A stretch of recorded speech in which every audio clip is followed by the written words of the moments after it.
तो हम लोग जो है लास्ट लेक्चर में रिंगिंग ऑपरेशंस के बारे में देख रहे थे। रिंगिंग, अब रिंगिंग क्या होता है, ये क्यों करते हैं हम लोग। हमको क्या करना है, बिल्डिंग बनानी है स्लिप्स की मदद से। ठीक है, स्लिप्स की मदद से क्या करना है हमको, एक के ऊपर एक, एक के ऊपर एक, एक के ऊपर एक मल्टीपल स्लिप्स को रखना है और उसकी मदद से जो है हम एक पर्टिकुलर हाइट को या एक पर्टिकुलर लेंथ को अचीव करना चाहते हैं या मेजर करना चाहते हैं। उसके लिए हम क्या करते हैं, ये एक ब्लॉक बनाते हैं, एक बिल्डिंग बनाते हैं। स्लिप गेजेस के ब्लॉक्स की मदद से एक बिल्डिंग बनाते हैं।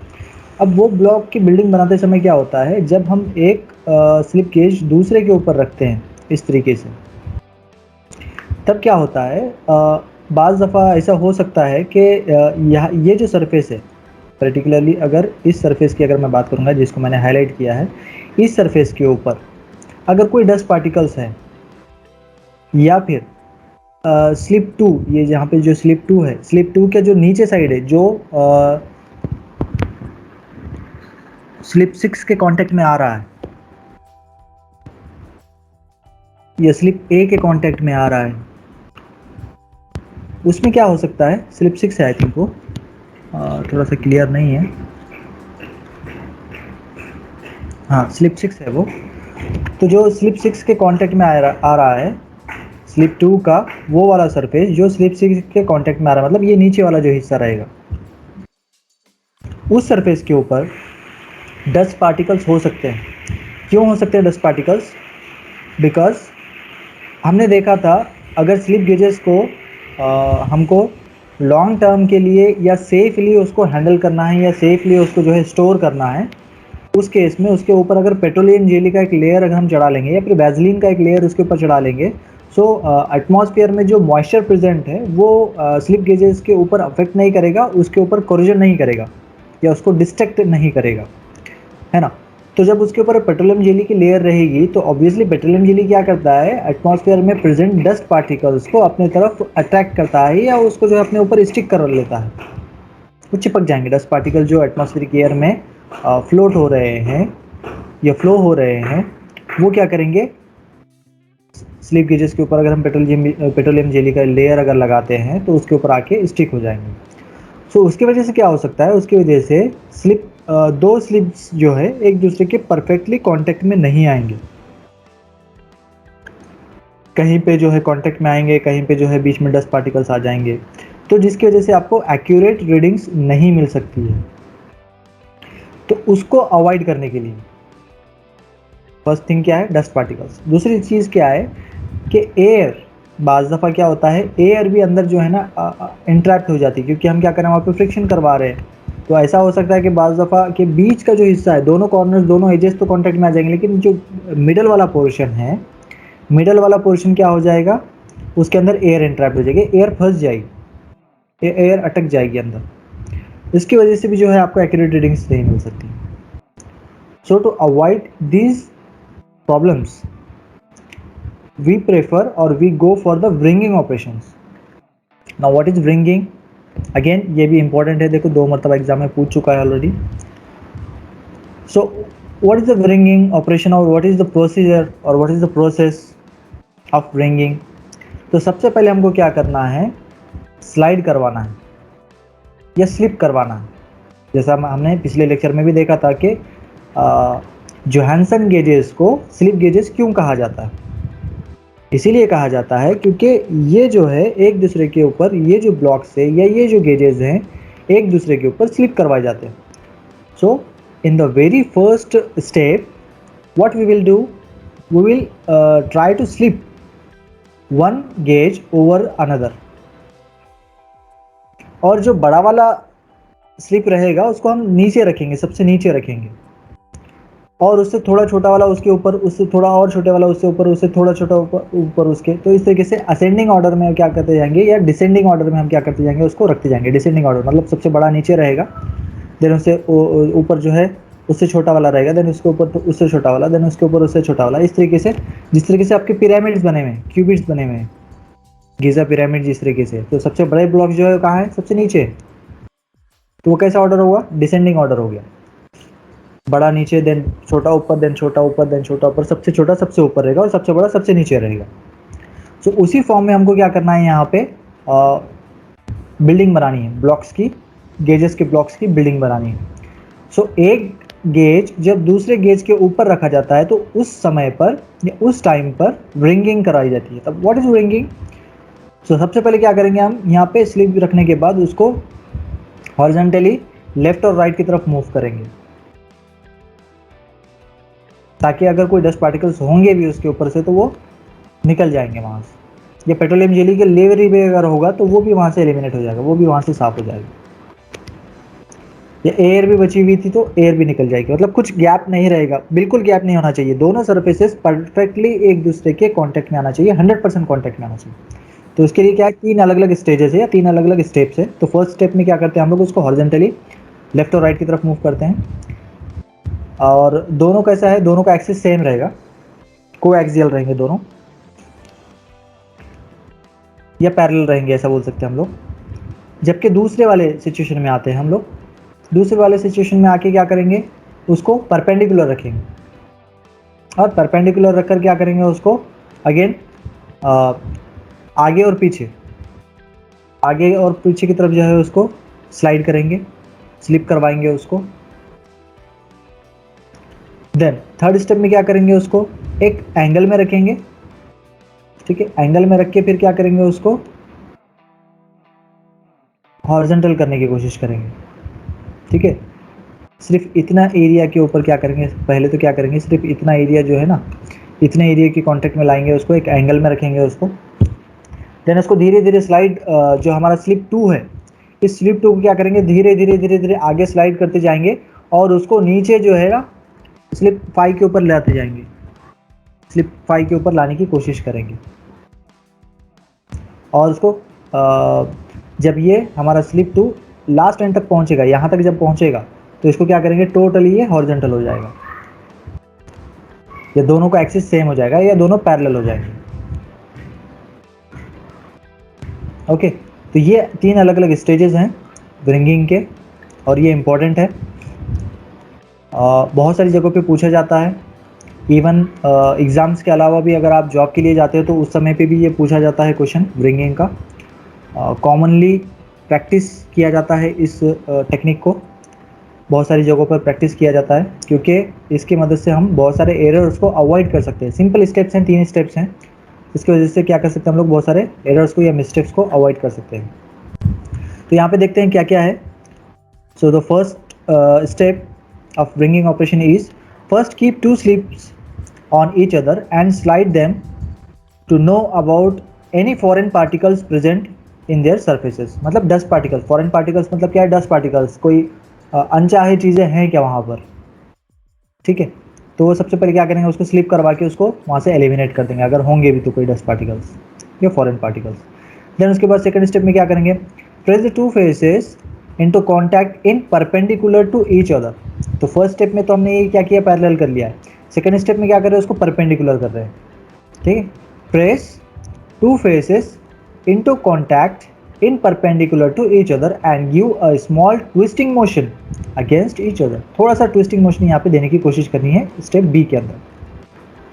देन आते हैं स्टेप सी में, भी क्या कर रहे हैं हम लोग यहाँ पर, वाइल रिमूविंग रंग slips they can be slide on each other slowly. तो अब यहाँ पे क्या करना है, उसको ये रिंगिंग जिस गेजेस के ऊपर किया जाता है उन गेजेस को क्या बोलते हैं हम लोग, रंग स्लिप्स, ठीक है। सो अब यहाँ पे क्या करेंगे, उसको स्टेप 3 के अंदर धीरे धीरे धीरे धीरे उसको स्लाइड करेंगे एक एंगल के अंदर, और उसको को एक्सियल बनाने की कोशिश करेंगे, या दोनों को क्या करेंगे, पैरेलल बनाने की कोशिश करेंगे। तो इस तरीके से ये 3 अलग अलग स्टेजेस में यहाँ पे हम रिंगिंग का ऑपरेशन परफॉर्म करते हैं। देन नेक्स्ट पॉइंट क्या है यहाँ पर, फिगर शोज द रंग slips in which gap between 2 slips is very small in order of 0.00635 micrometers या microns। तो कितना माइन्यूट सा गैप बचा है उसमें। अब अगर हम इसको प्रैक्टिकली देखेंगे तो इतना है उसके अंदर गैप, तो बता रहे हैं हम लोग कि इतना हो सकता है उसमें गैप, बट अगर थ्योरेटिकली देखेंगे या ओवरऑल अगर हम बोलने की कोशिश करेंगे उसको, तो there will be no gap. अब इतना गैप क्या है, नेग्लिजिबल है, ये क्वांटिटी जो है एकदम नेग्लिजिबल क्वांटिटी, बहुत छोटी सी क्वांटिटी है वो, और इससे ज़्यादा अचीव करना भी डिफ़िकल्ट है प्रैक्टिकली। इससे ज़्यादा अचीव करना, इससे कम गैप अचीव करना भी डिफ़िकल्ट है, या इससे ज़्यादा एक्यूरेसी अचीव करना डिफ़िकल्ट है। इसको हम क्या कर सकते हैं, निगलेक्ट कर सकते हैं और ऐसे बोल सकते हैं कि there will be no gap after wringing operation, there will be no gap in between the two blocks या स्लिप ब्लॉक्स या गेज ब्लॉक्स, इस तरीके से हम यहाँ पर बोल सकते हैं। Wringing occurs due to molecular adhesion between liquid film and meeting surfaces. It is also called as enforced adhesion which is the condition of wringing. तो जैसा मैंने आपको बताया कि एक मैग्नेटिज्म वहाँ पे प्रोड्यूस हो जाता है, दोनों एक दूसरे के साथ क्या हो जाते हैं, स्टिक हो जाते हैं। तो उसी फेनोमेनन को यहाँ पे क्या बोल रहे हैं हम लोग, मॉलिक्यूलर एडहेशन बोल रहे हैं। उसी चीज़ को क्या बोल रहे हैं हम लोग, मॉलिक्यूलर एडहेशन। मॉलिक्यूलर एडहेशन मतलब क्या होगा, एक होता है एडहेसिवनेस, एक होता है कोहेसिवनेस। एडहेसिवनेस मतलब क्या होता है, दो सरफेसेस जब एक दूसरे के साथ स्टिक हो जाते हैं, एक दूसरे के बिल्कुल क्लोज आ जाते हैं या उनके बीच में बॉन्डिंग बन जाती है या स्टिक हो जाते हैं, उसको बोलेंगे हम लोग एडहेशन। तो आप लोगों ने बहुत सारी जगहों पे देखा होगा एडहेसिव टेप्स, है ना। एडहेसिव टेप्स किसको बोलते हैं, जो टेप्स स्टिक करने के लिए आमतौर पे इस्तेमाल करते हैं, आप लोग पैकेजिंग वगैरह के लिए इस्तेमाल करते हो। So those tapes are called as adhesive tapes. तो एडहेसिव किसको बोलेंगे, जो स्टिक हो जाते हैं एक दूसरे के साथ। कोहेसिव किसको बोलेंगे, जो एक दूसरे को रिफ्लेक्ट करते हैं या अपोज करते हैं। ओके, सो अब यहाँ पे एडहेसिव फोर्स डेवलप होगी दो स्लिप गेजेस के बीच में या दो स्लिप ब्लॉक्स के बीच में, जिसकी वजह से वो दोनों एक दूसरे के साथ स्टिक हो जाएंगे। Thus, ringing is defined as the property of measuring faces of gauge blocks of adhering by sliding or pressing against another gauge. अब ये रिंगिंग ऑपरेशन करने के बाद अगर आप सिर्फ ये ब्लॉक पकड़ के रखते हैं, शूट ऊपर वाला जो ब्लॉक नंबर 2 जिसको नाम दिया गया है, अगर सिर्फ उतना भी पकड़ के रखेंगे आप, तो नीचे वाला ब्लॉक 6 जो है वो गिरेगा नहीं, वो दोनों में एकदम एडहेसिवनेस इसमें बन जाएगी और दोनों एक दूसरे के साथ फुल्ली स्टिक हो जाएंगे। तो ये जो है चीज़ यहाँ पे डेवलप होती है, जिसकी वजह से गैप बिल्कुल ज़ीरो हो जाता है, बिल्कुल मिनिमम हो जाता है। अब ये जो स्लिप गेजेस हैं ये अलग अलग सेट्स में आते हैं, ठीक है, इनके अलग अलग सेट्स होते हैं। और ये सेट्स क्या है, एक केस में होते हैं। ये केस हम लोगों ने पहले भी देखा था कि किस तरीके का केस यूज़ होता है स्लिप गेजेस को रखने के लिए, प्रिवेंट करने के लिए एटमॉस्फेरिक इफेक्ट्स से या डैमेज होने से बचाने के लिए। सो अब यहाँ पे जो सेट्स हैं वो कौन से सेट्स होते हैं उसके बारे में देख लेते हैं। सबसे पहले जो यूनिट इस्तेमाल किया जाता है स्लिप गेजेस के ऊपर या स्लिप गेजेस के बनाने के लिए या उसके ऊपर जो इंग्रेव किया हुआ होता है वो इंचेस में या फिर मिलीमीटर्स में होता है, ठीक है। स्लिप गेजेस जो मार्केट में अवेलेबल है, या तो वो इंचेस के अंदर जो है उसके ऊपर जो है इंग्रेव किया हुआ है उनका साइज़, डायमेंशंस, या फिर मिलीमीटर्स के यूनिट के अंदर जो है उनका साइज़ को मेंशन किया गया है या इंग्रेव किया गया है उनके ऊपर। Then in metric unit sets of 103, 76, 48 and 31 pieces are available.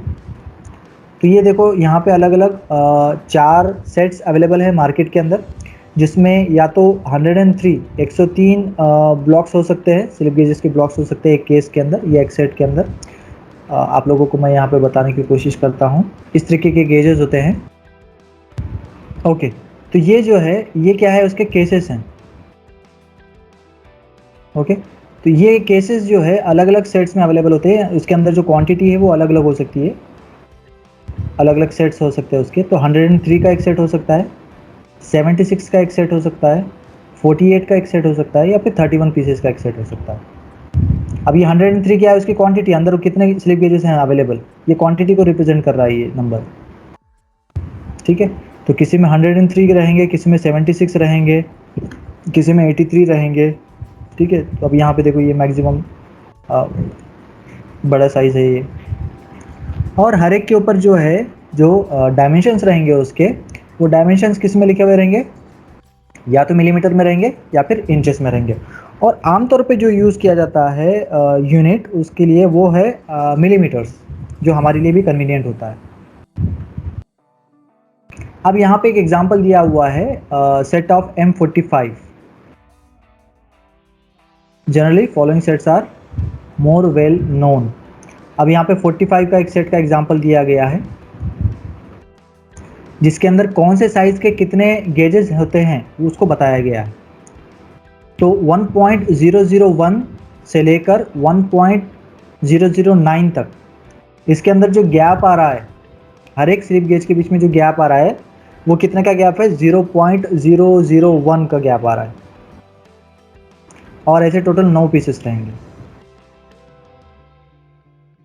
ठीक है।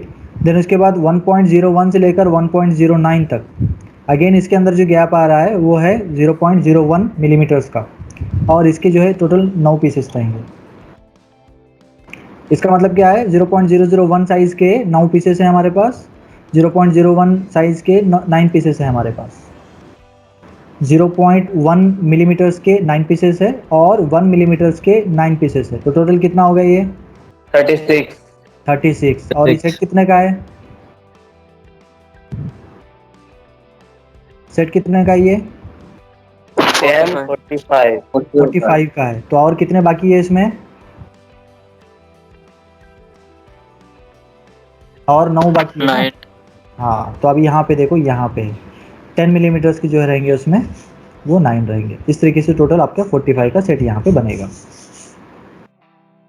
ओके, तो ये जो है टेबल या चार्ट की मदद से क्या बताया गया है कि M45 का जो सेट है स्लिप गेजेस का, उसके अंदर कौन से साइज़ के कितने पीसेस हैं। तो 45 पीसेस के अंदर जो है किस तरीके से साइज़ का डिस्ट्रीब्यूशन किया गया है। उसके बाद आते हैं M87 के ऊपर। M87 में देखो किस तरीके से डिस्ट्रीब्यूशन किया गया है साइजेस का। 0.001 का जो है यहाँ पर 9 पीसेस अवेलेबल है, 0.01 के लिए जो है 49 पीसेस अवेलेबल हैं, 0.5 के 19 पीसेस अवेलेबल हैं, 10 मिलीमीटर्स के 9 पीसेस अवेलेबल हैं, और 1.0005 का एक पीस अवेलेबल है। इस तरीके से टोटल ये 87 पीसेस सर वो स्टेप में दिखाया है वो क्या है, गैप है क्या? स्टेप में जो दिखाया है मतलब वो उतने साइज है उसका। स्टेप मतलब क्या है, अभी देखो यहाँ पे 1.001 से लेकर 1.009 तक कितना हो रहा है, यहाँ पे गैप कितना आ रहा है, 001 से लेकर 009 मतलब 9 डिजिट्स का गैप आ रहा है ना, 9 डिजिट्स का गैप है उसमें। और वो गैप कितना है, अगर हम देखेंगे उसको माइनस करेंगे तो 0.001 मिलीमीटर्स का एक स्टेप बनेगा, मतलब 0.001 का ये हो गया। फिर इसके बाद अगर हम 0.001 उसमें, अभी देखो फिर से बोलता हूँ मैं, ध्यान से सुनो अभी यहाँ पर, इफ़ वी विल ऐड 0.001 इन 1.001 तो आपको क्या मिलेगा 1.002। फिर और उसमें और क्या करो, इतना ही वैल्यू ऐड करो 0.001 तो वो कितना होगा 1.003। फिर इतना ही वैल्यू ऐड करो, कितना होगा 1.004। फिर इतना ही वैल्यू ऐड करो 1.005। फिर इतना ही वैल्यू ऐड करो 1.006। फिर इतना ही वैल्यू ऐड करो 1.007। फिर इतना ही वैल्यू ऐड करो 1.008। फिर इतना ही वैल्यू ऐड करो 1.009। तो अब यहाँ तक पहुँच गए हम लोग। और कितने बार ऐड करने के बाद पहुँचे, ये वैल्यू कितने बार ऐड किया हमने, 9 टाइम्स ऐड किया, 9 बार। तो ये इस तरीके से जो है इसका यहाँ पे सेट बनाया गया है। और अगर हम इसको देखेंगे तो हर एक जो गेज रहेगा उसके अंदर जो गैप आया है या स्टेप बनाया है वो कितने का गैप आया है, 0.001 मिलीमीटर्स का इसके अंदर गैप आया है, या उतना डिफरेंस है एक गेज का दूसरे गेज के दरमियान। ओके, तो इसको हम क्या बोल रहे हैं, इसलिए स्टेप बोल रहे हैं। अभी आया समझ में? तो 9 स्टेप्स में इस वैल्यू से लेकर इस वैल्यू तक पहुंचने के लिए हमको कितने स्टेप्स लेने होंगे, 9 स्टेप्स लेने होंगे। वो स्टेप्स कितने साइज का होगा, इतने साइज का होगा। आया अभी समझ में? Yes sir. ओके, तो अभी इस तरीके से देखो, सबसे पहले हमने M45 का देखा, उसके बाद M87 का देखा, ठीक है। अब ये जो है आपको पूछा नहीं जाएगा, ये एग्जाम में नहीं पूछता है, कि M45 में कितने स्लिप गेजेस होते हैं और उसमें कौन से साइज़ का कितना होता है। ये आपको याद रखना है, किस लिए? न्यूमेरिकल्स आएंगे इसके ऊपर। आपको एक पर्टिकुलर हाइट दी जाएगी और बोला जाएगा कि कोई एक सेट का नाम दिया जाएगा, M45 सेट का इस्तेमाल करते हुए इसमें कितने स्लिप गेजेस लगेंगे इतनी हाइट को अचीव करने के लिए, कैलकुलेट करके बताइए। तो उस टाइम आपको पता रहना चाहिए कि M45 के अंदर जो साइज़ का डिस्ट्रीब्यूशन है वो किस तरीके का है, उसमें कितने स्लिप गेजेस कौन से साइज़ के अवेलेबल होते हैं, या M87 में कितने स्लिप गेजेस होते हैं और कौन से साइज़ के कितने स्लिप गेजेस होते हैं। उसी के हिसाब से फिर आप वहाँ पे उसको इस्तेमाल कर पाओगे। जैसा अगर आपको इनकेस वहाँ पे ज़रूरत पड़ी है 1.005 की, 1.0005 की, तो उस टाइम पे आपको अगर M87 अगर आप यूज़ करें तो आपको पता होना चाहिए कि उस साइज़ का सिर्फ एक ही ब्लॉक होता है उसमें अवेलेबल, तो एक से ज़्यादा वहाँ पे इस्तेमाल नहीं कर पाओगे आप। ओके, तो इसलिए आपको ये पता होना ज़रूरी है कि इसके अंदर जो है कौन से साइज़ का कितना होता है। देन अब यहाँ पे सिलेक्शन ऑफ स्लिप गेजेस या सेलेक्टिंग स्लिप गेजेस अगला टॉपिक है हमारा। Following procedure is adopted for building dimensions. ठीक है, building dimension making particular dimension using slip gauges. तो मैंने जैसा आपको पहले भी बताया था कि हम क्या करते हैं, यहाँ पे जो भी हाइट हमको अचीव करनी है उसके लिए एक बिल्डिंग बनाते चलते हैं। स्लिप गेजेस की क्या करते हैं, बिल्डिंग बनाते चलते हैं, एक के ऊपर एक, एक के ऊपर एक, एक के ऊपर एक, एक के ऊपर, इस तरीके से एक बिल्डिंग बनेगी। सो किस तरीके से यहाँ पे बिल्डिंग बनाने के लिए स्लिप गेजेस का सिलेक्शन किया जाता है, वो चीज़ हम यहाँ पे पढ़ने वाले हैं इस टॉपिक के अंदर। So basic principle of use of minimum possible slips is to be followed. तो हमको यहाँ पे क्या चीज़ का ध्यान रखना है, कितने कम से कम स्लिप गेजेस के अंदर हम उस हाइट को अचीव कर सकते हैं। मान लीजिए आपको दिया गया है कि 90 mm की हाइट अचीव करना है आपको, सो वो 90 mm की हाइट आप मिनिमम कम से कम स्लिप गेजेस के साथ कैसे अचीव कर सकते हो, वो आपको चीज़ यहाँ पे देखनी है। और कम से कम स्लिप गेजेस के साथ ही जो आप बिल्डिंग बनाओगे स्लिप गेजेस की, वो मिनिमम स्लिप गेजेस के साथ होनी चाहिए। या हमारा जो हाइट है, रिक्वायर्ड हाइट जो हमको अचीव करनी है, जो हमारा एग्जाम्पल के अंदर जो मैंने आपको बताया है, वो है हमारी 90 मिलीमीटर्स की हाइट। सो उस 90 मिलीमीटर की हाइट को आप कितने कम से कम स्लिप गेजेस के साथ अचीव कर सकते हो, that would be our target. For example, a set of M85 is used to develop 52.375 millimetre. ठीक है, अगर आपको 52.375 मिलीमीटर की हाइट दी जाती है तो उसको बनाने के लिए या उसको अचीव करने के लिए M85 का सेट का यहाँ पे यूज़ किया जाता है।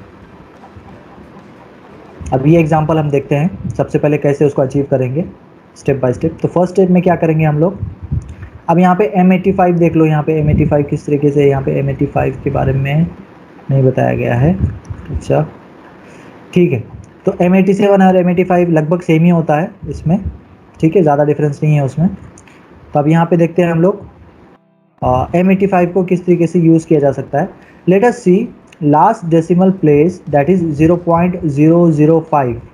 अभी देखो जो भी वैल्यू हमको अचीव करनी है ना, सबसे पहले उसका लास्ट डेसिमल पॉइंट देखो। तो लास्ट डेसिमल पॉइंट किसको बोलते हैं, इस पॉइंट के बाद आने वाले डिजिट्स, कितने कितने डिजिट आते हैं इसमें, 3 डेसिमल पॉइंट से।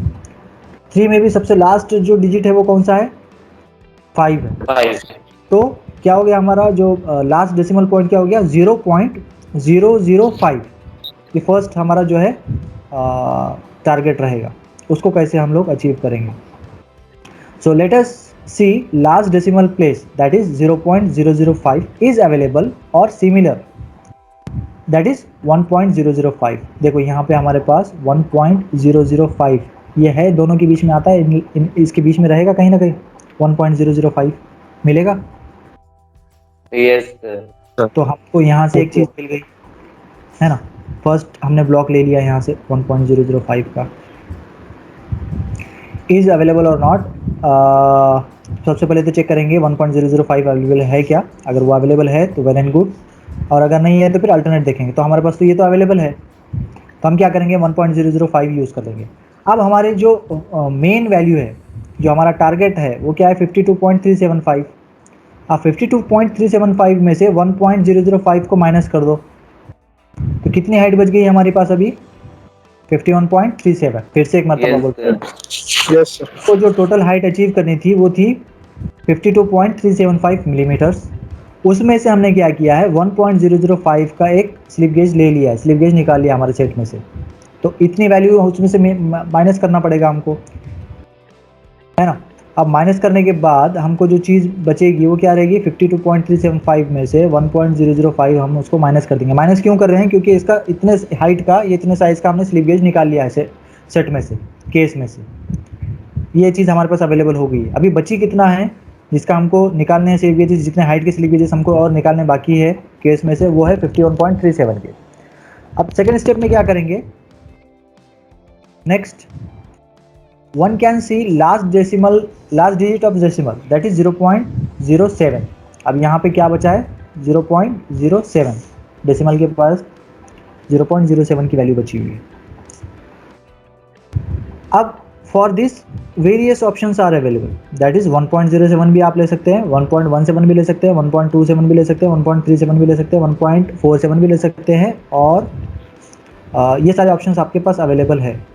आप चाहो इसमें से जो चाहो वो ले सकते हो। लेकिन हमारा टारगेट क्या है, हमारा टारगेट है ये कि minimum number of slip gauges के साथ हमको क्या करना है, गिवन हाइट को अचीव करना है। सो मिनिमम ये स्ट्रेटेजी को अगर हम फॉलो करेंगे तो ये ज़्यादा सूटेबल है हमारे लिए। 1.37 क्यों सूटेबल है, क्योंकि 51.37 में से 1.37 अगर हम माइनस करते हैं तो हमारे पास जो बचेगा एक राउंड फिगर बचेगा 50 का, जिसको अचीव करना हमारे लिए और आसान हो जाएगा। आ रही बात समझ में। हम 1.47 भी तो ले सकते थे, है कि नहीं। अगर 1.47 लेते तो क्या वैल्यू बचती है हमारे पास, 51.37 में से 1.47 की वैल्यू अगर माइनस करते हैं हम लोग तो क्या हमारे पास क्या बचता है यहाँ पे 49.9 है ना। अब 49.9 को अचीव करना थोड़ा सा डिफिकल्ट है क्योंकि वो राउंड फिगर नहीं आ रहा है। तो उसके लिए हम क्या करेंगे, यहाँ पर सिंपली इसको राउंड फिगर में लाने की कोशिश करेंगे। और हमारा टारगेट यही होना चाहिए हर एग्जाम्पल में, आपको क्या करना है कि जो भी गिवन वैल्यू है उसको राउंड फिगर में लेकर आओ, या तो 10, 15, 20, 25, 30, 35, 40, 45, 50, 55, 60, 65, 70, 75, 80, 85, 90, 95, 100, इस तरीके से राउंड फिगर्स में लाने की कोशिश करना, क्योंकि ये राउंड फिगर्स को मिनिमम स्लिप गेजेस के साथ हम अचीव कर सकते हैं। इस रेंज को मिनिमम स्लिप गेजेस के साथ, minimum number of slip gauges के साथ हम अचीव कर सकते हैं। That's why what we are doing, we are opting 1.37 size of the gauge, so that the remaining height to be achieved will be our round figure, that is 50। तो इस तरीके से क्या करेंगे हम यहाँ पे, सेकंड जो स्लिप गेज रहेगा हमारा वो कितने साइज का रहेगा 1.37 का। हालांकि हमारे पास ऑप्शंस बहुत सारे थे, 1.07 भी था हमारे पास, 1.17 भी था, 1.27 भी था, 1.37 भी था, 1.47 भी था। लेकिन इन सब में से हमने किसको चूज़ किया है, 1.37 को चूज़ किया है। क्यों 1.37 को ही सेलेक्ट किया है हमने, बिकॉज जो हमारी रिक्वायर्ड हाइट है उसमें से अगर 1.37 को माइनस करते तो हमारे पास एक राउंड फिगर बचेगा। अब उसके बाद select 50 mm directly which is available in the given set. अब ये जो है राउंड फिगर क्यों बोल रहा हूँ मैं, क्योंकि राउंड फिगर्स के स्लिप गेजेस आमतौर पे अवेलेबल होते हैं हमारे ब्लॉक्स के अंदर या सेट्स के अंदर। अब कितने स्लिप गेज में हमने ये हाइट अचीव की है, 52.375 कितने गेजेस में अचीव कर लिया हमने, कितने स्लिप्स का इस्तेमाल हुआ इसके अंदर, सिर्फ 3 स्लिप्स का इस्तेमाल हुआ है। सबसे बड़ा जो स्लिप है वो 50 mm का है, उसके बाद जो स्लिप है वो 1.37 का है, और उसके बाद जो स्लिप है वो 1.005 का है। तो इन 3 गेजेस के अंदर ही हमने इतनी हाइट को अचीव कर लिया है। आया ये समझ में किस तरीके से हाइट अभी यूज़ कर सकते हैं हम लोग, ये किस तरीके से स्लिप गेजेस का इस्तेमाल करता है हाइट को या लेंथ को। तब यहाँ पे देखो इस तरीके से आपको टेबल बनाना पड़ेगा। ये जो है ना आपका न्यूमेरिकल है, इस तरीके से आपको एग्जाम्स में क्वेश्चन आते हैं। वही मैं आपको बता रहा था कि इस तरीके से जो है आपको एग्जाम में क्वेश्चन आते हैं कि एक पर्टिकुलर हाइट दी जाएगी आपको और बोला जाएगा कि एक सेट का नाम भी दिया जाएगा इसी तरीके से सेम, कोई भी एक सेट का नाम दिया जाएगा और बोला जाएगा ये सेट का इस्तेमाल करो, इतनी हाइट को अचीव करो। तो सबसे पहला हमारा जो टारगेट रहेगा कि कितना मिनिमम स्लिप गेजेस के साथ हम उस हाइट को अचीव कर सकते हैं। फिर आपको ये याद रखना पड़ेगा कि उसमें वो साइज़ के स्लिप्स अवेलेबल है क्या, उस सेट के अंदर वो स्लिप्स अवेलेबल है क्या। तो यहाँ पे एग्जांपल में तो सिर्फ 2 ही स्लिप्स अवेलेबल बताए गए हैं अभी, M87 और M45। आप नेट पे अगर सर्च करोगे तो आपको इन सारे अलग अलग साइजेस के जो स्लिप गेजेस के सेट्स हैं उसके अंदर का जो डिस्ट्रीब्यूशन है अलग अलग साइजेस का स्लिप्स के, वो आपको मिल जाएगा। तो ये न्यूमेरिकल आपको जो है 4 मार्क्स के लिए एग्जाम में आता है। तो अब आपको इसके लिए क्या करना है, सिर्फ और सिर्फ ये टेबल्स को याद रखना है, ये सेट्स के अंदर किस तरीके से अवेलेबल होते हैं वो याद रखना है। देन ये तो आपने कर दिया, यहाँ पे कितने स्लिप गेजेस कौन से साइज के हो गए। देन उसके बाद आपको क्या करना पड़ेगा, एक टेबल भी ड्रॉ करना पड़ेगा। टेबल के अंदर आपको स्लिप का साइज और वो साइज माइनस करने के बाद कितनी साइज बच रही है, रिमेनिंग साइज, और कितने क्वांटिटी में आप वो स्लिप गेजेस यूज़ कर रहे हो, इस पर्टिकुलर साइज़ के, इस साइज़ के कितने नंबर ऑफ स्लिप गेजेस आप इस्तेमाल कर रहे हो वो भी मेंशन करना है यहाँ। तो सबसे पहला जो स्लिप गेज हम यूज़ कर रहे थे वो 1.005 का था। तो टोटल वैल्यू में से अगर हम उसको 1.005 को माइनस करेंगे तो हमारे पास जो वैल्यू बचेगी वो बचेगी 51.37, और इसके लिए सिर्फ हम एक स्लिप गेज का इस्तेमाल करेंगे। देन दूसरा जो स्लिप गेज है वो है हमारा 1.37 का। तो इस वैल्यू में से 1.37 को अगर माइनस करेंगे तो हमारे पास ये बचेगी वैल्यू, और ये जो स्लिप गेज है सिर्फ एक ही इस्तेमाल होगा। देन उसके बाद 50 का सिर्फ एक साइज़ का स्लिप गेज हम इस्तेमाल करेंगे और रिमेनिंग वैल्यू बचेगी हमारे पास 0। ठीक है, इस तरीके से आप टोटल जो हाइट है हमारी या टोटल जो लेंथ है हमारी, अब लेंथ हो सकती है, हाइट हो सकती है, कुछ भी हो सकती है। हमारा जो टारगेट था 52.375 को हमने उसको अचीव कर लिया है only with the help of 3 slip gauges. इस तरीके से आपको ये न्यूमेरिकल्स एग्जाम में पूछे जाते हैं। देन आते हैं हम लोग एसेसरीज़ के ऊपर, क्या क्या एसेसरीज़ इस्तेमाल की जाती है स्लिप गेजेस के साथ साथ। So sometimes it is quite difficult to use slip gauges alone. Hence, various slip gauge accessories to be used. बाज़ दफ़ा अभी तो बहुत सारे केसेस में मैं अगर बोलूँ तो 90 to 95% में सिर्फ स्लिप गेजेस इस्तेमाल होते हैं, एसेसरीज बहुत कम जगहों पे इस्तेमाल होते हैं। बट 5% फिर भी चांस है कि it will get difficult to use slip gauges alone. सिर्फ स्लिप गेजेस की मदद से आपकी हाइट को मेजर करना डिफ़िकल्ट हो जाता है। उन जगहों पे ही सिर्फ 5% का जो बचता है अभी एप्लीकेशन, सिर्फ उन जगहों पे ही हम क्या करते हैं, एसेसरीज़ का इस्तेमाल करते हैं। अब क्या क्या एसेसरीज़ है वो, मेजरिंग जॉ हो सकता है, स्क्राइबिंग एंड सेंटर पॉइंट हो सकता है, होल्डर एंड बेस हो सकता है। तो ये जो है 3 अलग अलग एसेसरीज़ हैं जो स्लिप गेजेस के साथ इस्तेमाल किए जा सकते हैं। सो फिगर बताएगी नीचे, फिगर में measuring jaw and slip gauges for outer diameter measurement of a given job. तो यहाँ पे हमारे पास एक जॉब दिया हुआ है, वर्क पीस दिया हुआ है, इसका आउटर डायमीटर अगर आपको मेजर करना है with the help of slip gauge, then you require such arrangement. ये जो है आपको मेजरिंग जॉ का यहाँ पे इस्तेमाल करना पड़ेगा। ठीक है, slip gauges can be used without accessories, और 90 to 95% एप्लीकेशंस में विदाउट एसेसरीज के ही इस्तेमाल किया जाता है। वही मैं बता रहा हूँ आपको, सिर्फ 5% की प्रोबेबिलिटी है कि 5% केसेस के अंदर आपको इस टाइप के एसेसरीज की ज़रूरत पड़ेगी।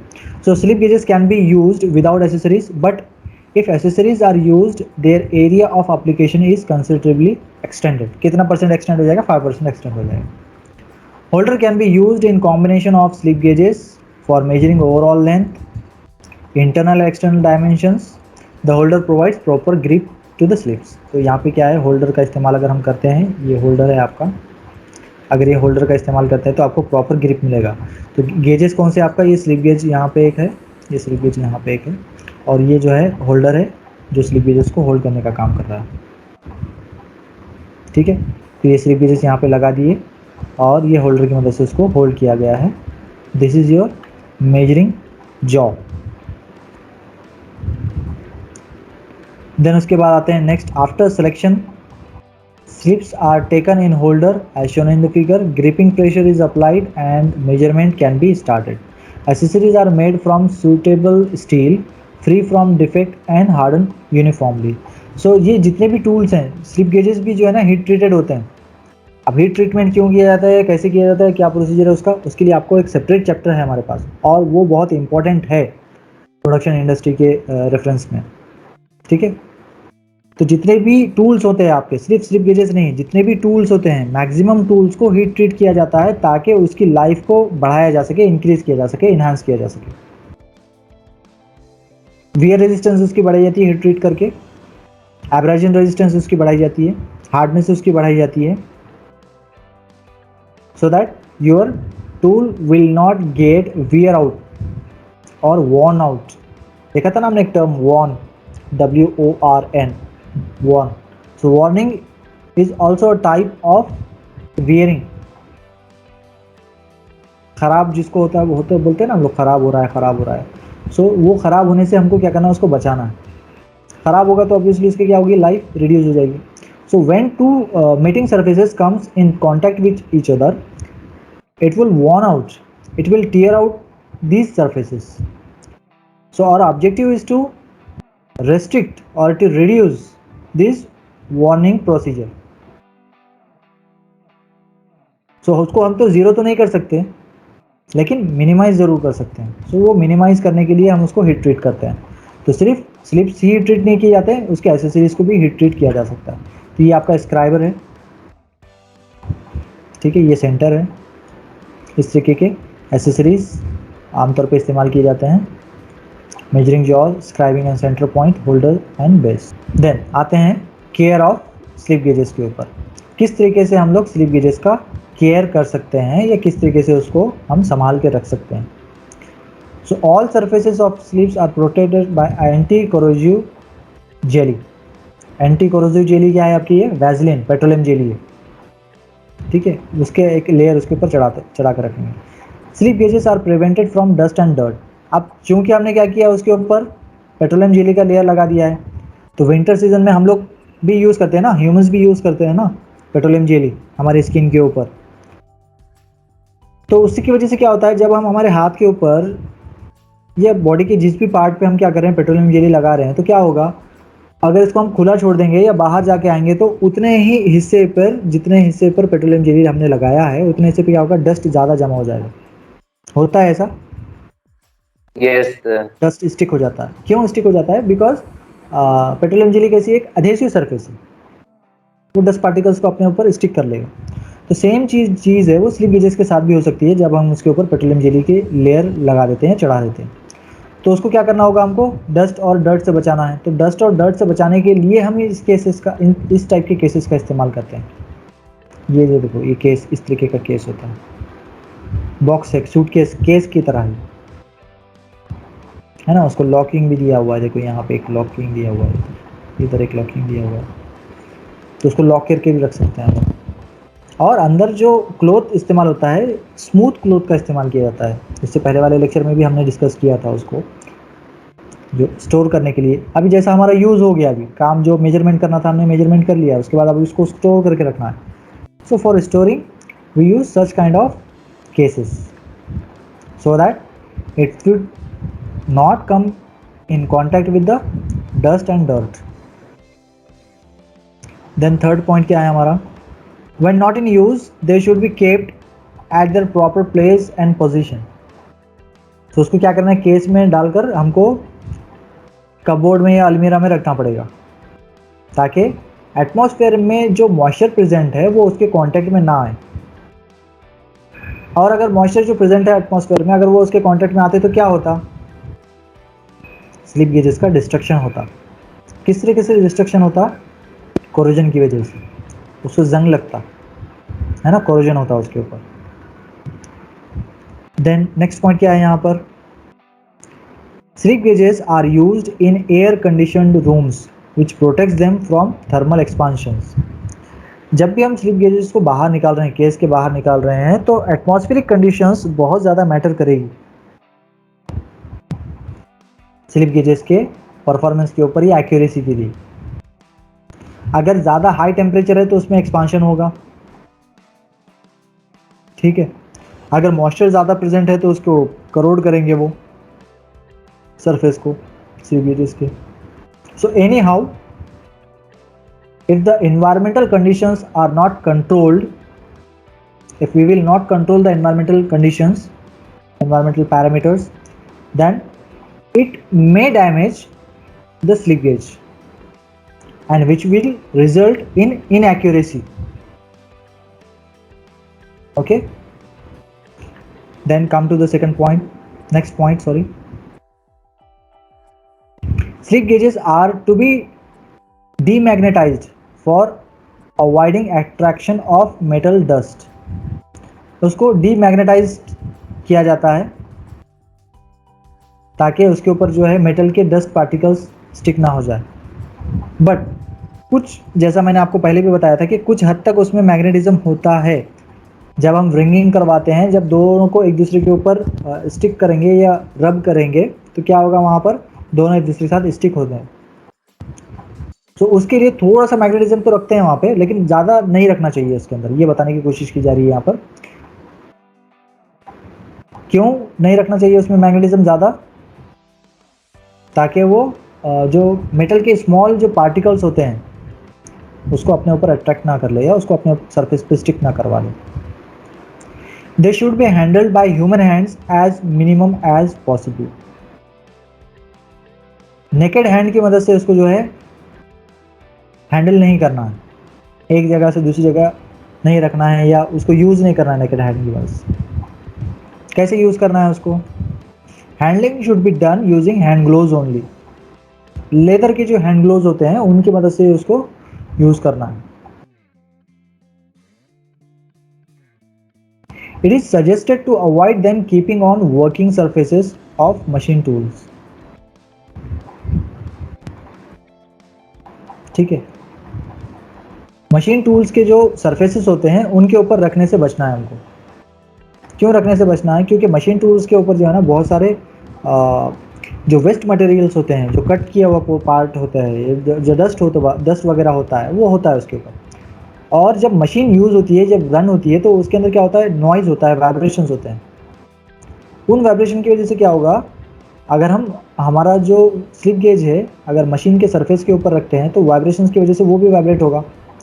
और चूँकि मशीन के सरफेस के ऊपर जो स्क्रैप है, स्क्रैप समझ में आता है ना, स्क्रैप जो कट आउट किया हुआ मटेरियल में से जो कट किया हुआ मटेरियल निकला है, वेस्ट मटेरियल जो निकला है, वो वेस्ट मटेरियल के कुछ एक पार्टिकल्स भी मशीन के सरफेस के ऊपर हो सकते हैं। तो जब वो वाइब्रेशन की वजह से उनके ऊपर कांटेक्ट में आएगा तो वहाँ पे फ्रिक्शन होगा, फ्रिक्शन की वजह से स्क्रैचेस वगैरह आ सकते हैं वहाँ पर। तो ये चीज़ से बचाने के लिए वहाँ पे जब भी हम स्लिप गेजेस का इस्तेमाल कर रहे हैं तो उसको मशीन के सरफेस के ऊपर नहीं रखना चाहिए, या इन शॉर्ट मशीन पे नहीं रखना है, उसको कहीं पर भी नहीं रखना मशीन के ऊपर। After use of slip gauge, remove finger marks and wipe gauges are placed in a box. तो जब भी हमारा इस्तेमाल हो गया, अभी ख़त्म, मेजरमेंट वगैरह पूरा कर लिया हमने, अब उसको स्लिप गेजेस का काम फिनिश हो गया, वापस उसको हमको केस में रखना है, तो उससे पहले उसको क्लीन कर लेना चाहिए हमको, ताकि जो भी मार्क्स वगैरह उसके ऊपर पड़े या जो भी डस्ट वगैरह उसके ऊपर लगा था ड्यूरिंग द यूज़, वो सारा जो है साफ़ हो जाए। अब नेकेड हैंड से टच करेंगे तो क्या होगा, हमारे जो पोर्स होते हैं ना, फिंगर्स के जो पोर्स हैं, उसमें से कुछ एंजाइम्स जो है सीक्रेट होते रहते हैं। तो वो एंजाइम्स अगर वो स्लिप गेज के ऊपर रह जाएंगे तो वो भी क्या करता है, उसको फ्यूचर में हमारे फिंगर से भी क्या होता है, केमिकल सीक्रेट होता है, केमिकल। ठीक है, तो वो केमिकल क्या करेगा, स्लिप गेज के सरफेस को डिस्ट्रक्ट करेगा। एंजाइम्स मतलब क्या है, हमारे जो मैं बोल रहा हूँ ना, फिंगर के पोर्स से कुछ एंजाइम्स अगर सीक्रेट होते हैं, इसका मतलब क्या है, वो एक हिसाब से केमिकल ही है ना वो। तो वहाँ पे केमिकल रिएक्शन होगा अगर हम नेकेड हैंड से उसको टच करते हैं और वैसे ही उसको स्लिप गेज को बॉक्स में डाल के रख देते हैं। तो जब हम उसको वापस निकालेंगे तब तक अच्छा खासा वो डिस्ट्रक्ट हो गया रहेगा स्लिप गेज। तो वो डिस्ट्रक्शन से बचाने के लिए आफ्टर यूज़ हमको क्या करना चाहिए, स्लिप गेजेस को क्लीन करके एकदम फिर उसको बॉक्स में रखना चाहिए। Slip gauges are not kept in the rung position for more length more length of time if not in use. तो हमको दूसरा चीज़ क्या करना है, यहाँ पे व्रिंगिंग हमने देखा था ना, तो व्रिंगिंग के जो पोजीशंस थे उन इन पोजीशंस में ज़्यादा देर तक आपको नहीं रखना है। अगर इस्तेमाल में नहीं है स्लिप गेज, ये व्रिंगिंग ऑपरेशन जो किया था हमने पहले, तो इस पोजीशन में ज़्यादा देर तक स्लिप गेजेस को नहीं रखना चाहिए।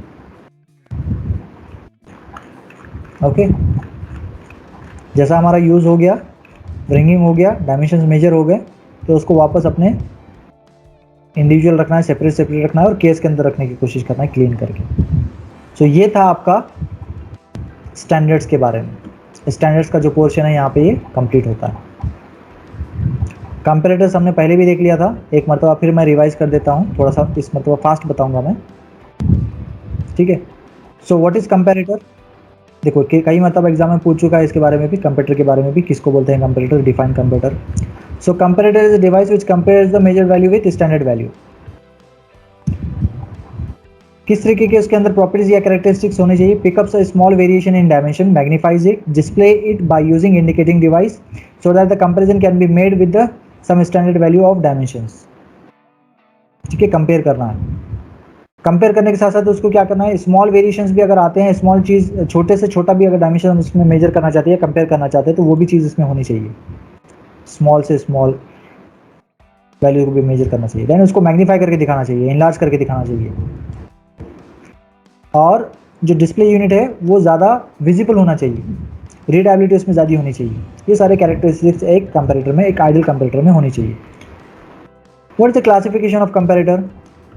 सो बेसिकली जैसा मैंने आपको बताया कि 6 मेन कैटेगरीज में डिवाइड किया गया है। वैसे तो बहुत सारे कैटेगरीज है, लेकिन आपके सिलेबस के अंदर सिर्फ 6 कैटेगरीज डाले गए हैं जो मेजरली यूज़ होते हैं, जो ज़्यादा लार्जर स्केल के ऊपर यूज़ होते हैं।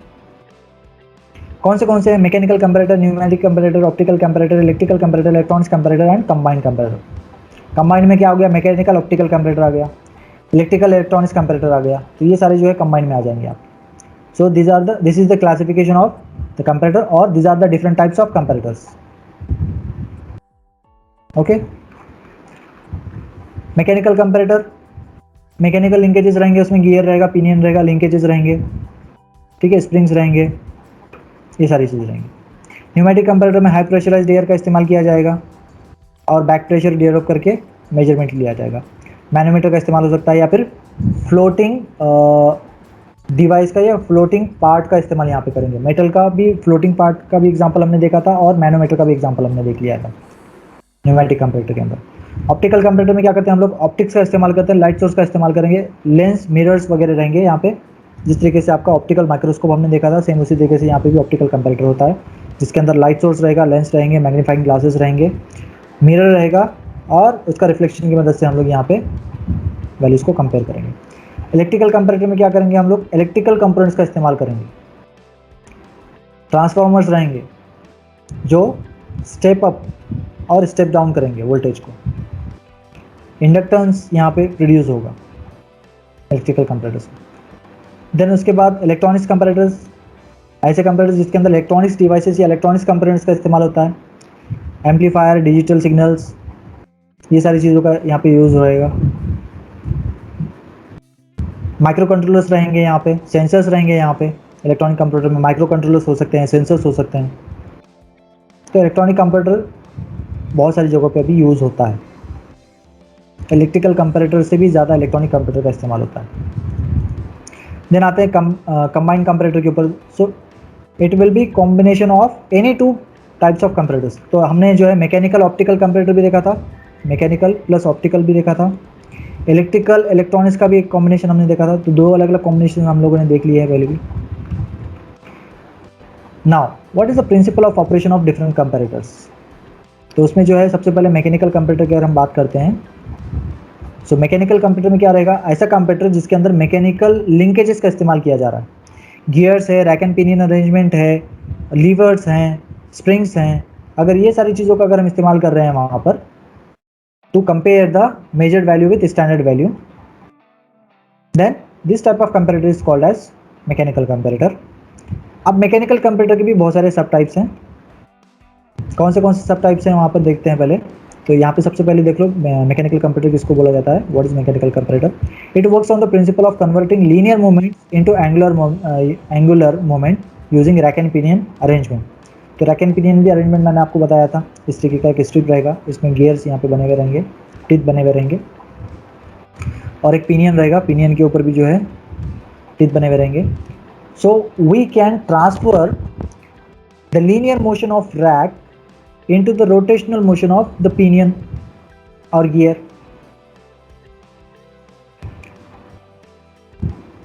Similarly, वाइस वर्सा भी हो सकता है।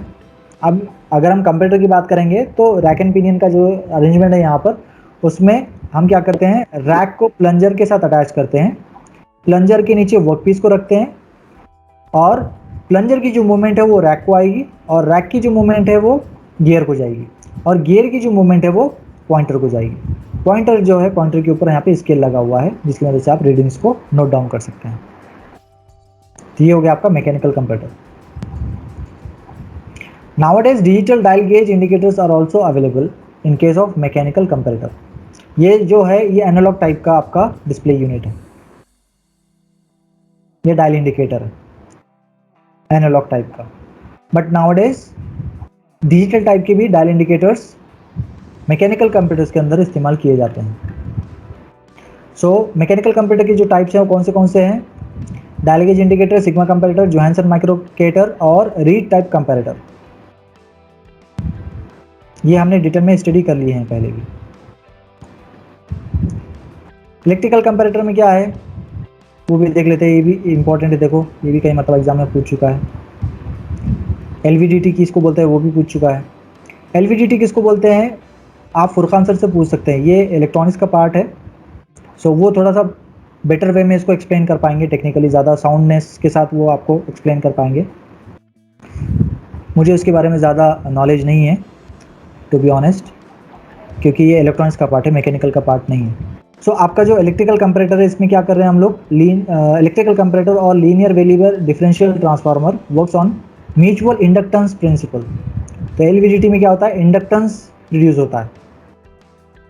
इंडक्टेंस किसकी मदद से प्रोड्यूस होता है, प्राइमरी कॉइल और सेकेंडरी कॉइल की मदद से प्रोड्यूस होता है। When core is inserted in a magnetic field of primary winding, the voltage induced in the secondary is proportional to the core position. When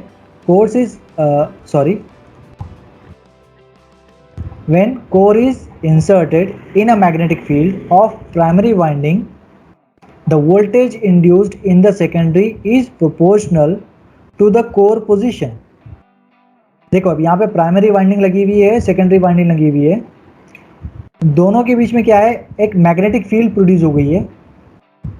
और अगर इस मैग्नेटिक फील्ड के अंदर हम क्या करेंगे, प्लंजर को इंसर्ट करेंगे या कोर को इंसर्ट करेंगे, तो उसकी वजह से क्या होगा, वोल्टेज इंड्यूस होगा। किसके अंदर इंड्यूस होगा, सेकेंडरी कॉइल के अंदर होगा।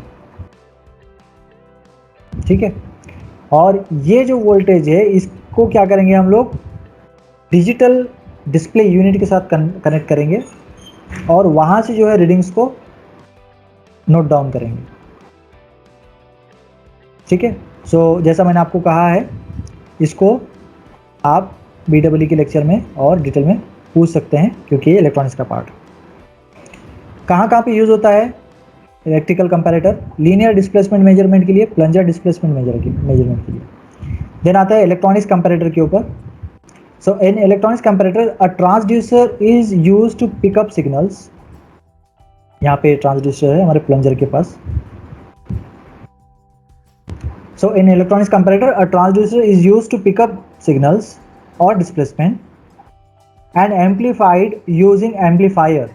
यहाँ पे क्या कर रहे हैं, पहले तो मूवमेंट को यहाँ पे सेंस करने के लिए ट्रांसड्यूसर का इस्तेमाल किया जा रहा है।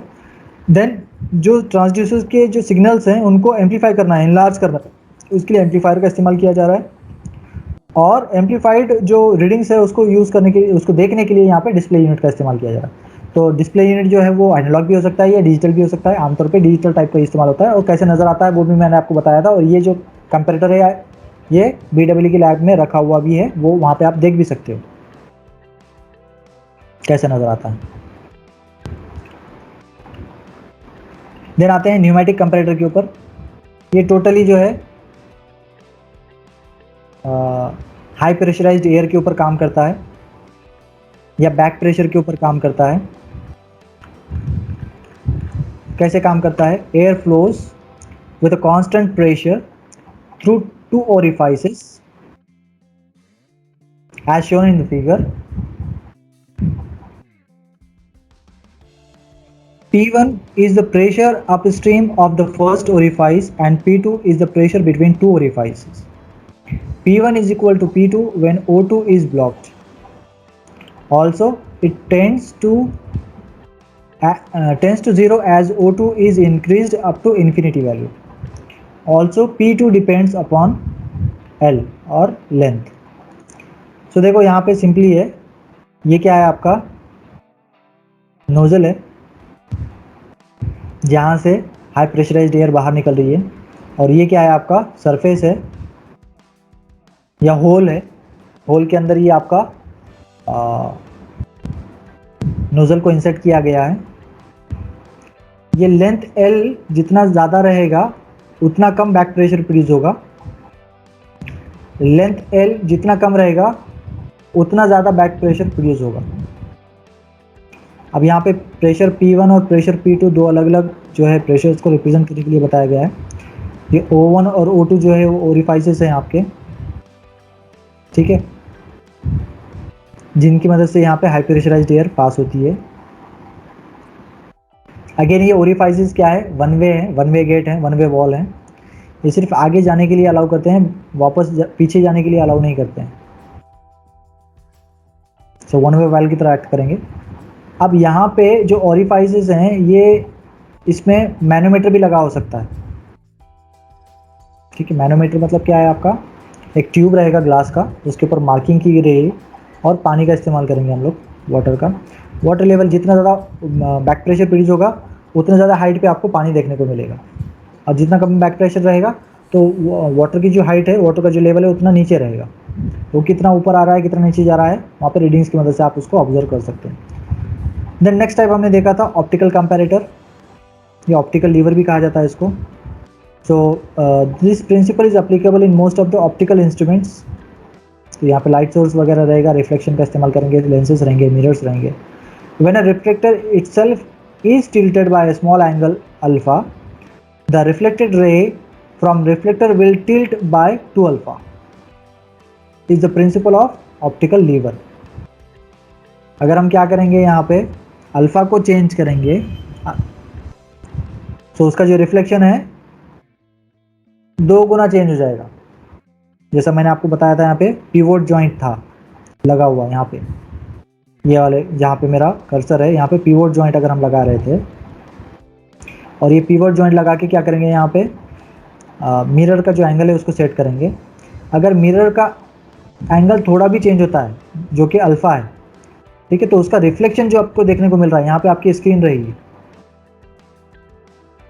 सो यहाँ पे अगर हम अल्फ़ा को चेंज करेंगे तो उसका जो स्क्रीन के ऊपर जो इफेक्ट आएगा वो मैग्नीफाइड इफेक्ट आएगा, 2 अल्फ़ा, 2 गुना ज़्यादा बड़ा इफेक्ट आपको यहाँ पे देखने को मिलेगा। अब 2 गुना ज़्यादा बड़ा मतलब उसका मैग्नीट्यूड चेंज नहीं हुआ है, उसको बस हमने क्या किया, मैग्नीफाई किया है, बड़ा किया है, इनलार्ज किया है, ठीक है, जूम किया है, एक हिसाब से हम बोल सकते हैं उसको हमने जूम कर लिया है।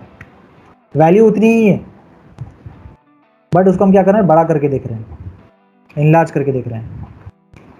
Now what are the different characteristics should a good comparator possess. एक अच्छे कंपैरेटर में किस तरीके की प्रॉपर्टीज होने चाहिए। अगेन ये भी बहुत इंपॉर्टेंट पॉइंट है, 7 टाइम्स जो एग्जाम में पूछूंगा, 7 times.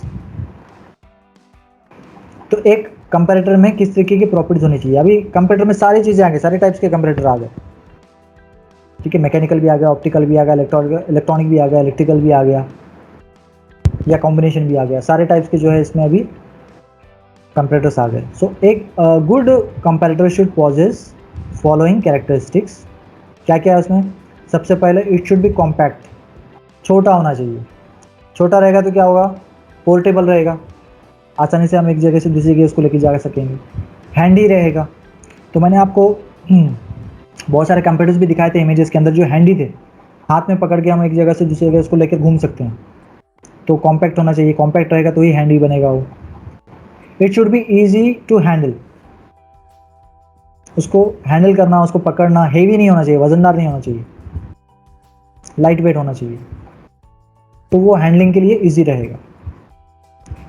Next, it should give quick response और क्विक रिजल्ट्स।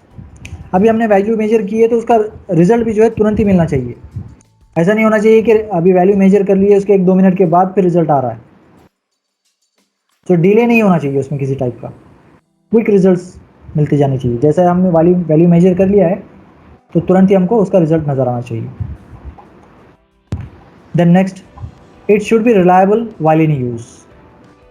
रिलायबल मतलब क्या है, ज़्यादा एक्यूरेसी वो देना चाहिए, भरोसेमंद होना चाहिए।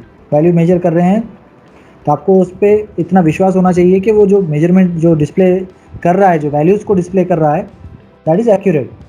तो रिलायबल, भरोसेमंद होना चाहिए। There should be no effect of environment on the comparator. तो आपका जो आइडल कंपैरेटर है उसके ऊपर इन्वायरमेंट का किसी टाइप का कोई इफेक्ट नहीं होना चाहिए। जिस तरीके से हमने वेवलेंथ स्टैंडर्ड देखा था ना, कि एटमॉस्फेयर में या आसपास में चाहे टेम्परेचर कम हो जाए, ज़्यादा हो जाए, लाइट रहो या ना रहो, या मॉइस्चर कंटेंट एयर के अंदर के कम हो जाए या ज़्यादा हो जाए, कोई फ़र्क नहीं पड़ता है वेवलेंथ स्टैंडर्ड में। तो आपका जो आइडियल कंपैरेटर है उसमें भी यही सेम प्रॉपर्टीज़ होनी चाहिए, which is quite difficult to achieve. हाँ, क्योंकि कंपैरेटर जो बना रहेगा किसी न किसी मटेरियल से बना हुआ रहेगा, किसी न किसी मेटल से बना हुआ रहेगा, तो ऑब्वियसली उसके ऊपर जो है इन्वायरमेंटल जो फैक्टर्स है वो अफेक्ट करते ही है। बट हमको कोशिश ये करना है कि उसको इस मटेरियल से बनाया जाए या इस तरीके से बनाया जाए कि इन्वायरमेंटल फैक्टर्स उस पर ज़्यादा अफेक्ट ना कर पाए, थर्मल एक्सपांशन ना हो उसके अंदर, कर्जन ना हो उसमें, इस टाइप के इफेक्ट्स, इन्वायरमेंटल इफेक्ट्स उसके ऊपर ना हो। Its weight must be less, light weight होना चाहिए ताकि वो हैंडी रहे और कॉम्पैक्ट रहे। Then it must be cheaper, सस्ता होना चाहिए। It must be easily available in the market, आसानी से वो मिल जाना चाहिए। ऐसा नहीं होना चाहिए कि डिमांड ज़्यादा है सप्लाई कम है, ठीक है। सो डिमांड के अकॉर्डिंगली उसका सप्लाई भी रहना चाहिए, so that it should be easily available in the market. Next, it should be sensitive as per the requirement. Highly sensitive भी नहीं होना चाहिए, और जब हम कोई वैल्यू मेजर करने जा रहे हैं तब भी वो सेंस नहीं कर रहा है, ऐसा भी नहीं होना चाहिए। बहुत कम सेंसिटिविटी भी नहीं होनी चाहिए, बहुत ज़्यादा सेंसिटिव भी नहीं होनी चाहिए। जितनी हमको चाहिए, जितना रिक्वायरमेंट है उतना सेंसिटिव वो होना चाहिए आपका कंपैरेटर। ये बात आती है आपके इलेक्ट्रॉनिक कंपैरेटर्स के अंदर। Then the design should be robust one, मजबूत होना चाहिए। कॉम्पैक्ट तो होना चाहिए बट रोबस्ट भी होना चाहिए, कॉम्पैक्ट के साथ साथ। छोटा तो होना चाहिए हमको मगर मजबूत होना चाहिए। Then it should be linear in the scale so that easy to read and get uniform responses। Linear मतलब जो हम यूनिट का इस्तेमाल कर रहे हैं या जो डिस्प्ले यूनिट का इस्तेमाल हम लोग कर रहे हैं, उसके अंदर हम सिंगल यूनिट का इस्तेमाल करेंगे, लीनियर यूनिट का इस्तेमाल करेंगे। ऐसा नहीं होना चाहिए कि हाफ तक हम लोग जो है सेंटीमीटर में मेजर कर रहे हैं, उसके बाद कुछ एक डायमेंशन जो है मिलीमीटर में यूज़ कर रहे हैं, फिर उसके बाद कुछ एक डायमेंशन इंचेस में मेजर कर रहे हैं। ऐसा नहीं होना चाहिए, यूनिफॉर्म स्केल का इस्तेमाल करें, लीनियर स्केल का इस्तेमाल करें, ताकि समझने के लिए भी आसान रहे और देखने के लिए भी आसान रहे, रीडेबिलिटी ज़्यादा हो। देन उसका जो मेंटेनेंस है, मेंटेनेंस कम से कम होना चाहिए। ज़्यादा पार्ट्स, मूविंग पार्ट्स अगर उसमें ज़्यादा रहेंगे तो ज़्यादा मेंटेनेंस आएगा। सो आमतौर पे जो मैकेनिकल कंपैरेटर्स होते हैं उसका मेंटेनेंस कॉस्ट जो होता है वो हाई होता है। क्यों मेंटेनेंस कॉस्ट हाई होता है? Because the more moving part will result in more wear and tear, the more wear and tear will result in more maintenance। ठीक है, तो जितने ज़्यादा मूविंग पार्ट्स रहेंगे उतना ज़्यादा मेंटेनेंस कॉस्ट आएगा। तो हमको यहाँ पे कोशिश क्या करना है कि मेंटेनेंस कॉस्ट जो है वो कम से कम रहे, ये मेंटेनेंस कम से कम निकले। तो उसके लिए हमको क्या कोशिश करना पड़ेगा कि मूविंग पार्ट्स को किस तरीके से मिनिमाइज किया जा सके या कम से कम किया जा सके। देन लास्ट पॉइंट क्या है? It should have hard contact point with long life. अब कॉन्टैक्ट पॉइंट क्या है हमारा? ये जो वर्क पीस के साथ कॉन्टेक्ट में आता है, ये वाला हिस्सा। So it should B hard enough. तो इसको हीट ट्रीट करके या अलॉय मेटल्स का इस्तेमाल करके उसको हम लोग हार्ड बना सकते हैं, जिसकी वजह से उसकी जो लाइफ है वो इन्हांस हो जाएगी या इंक्रीज हो जाएगी। So these are the 13 different characteristics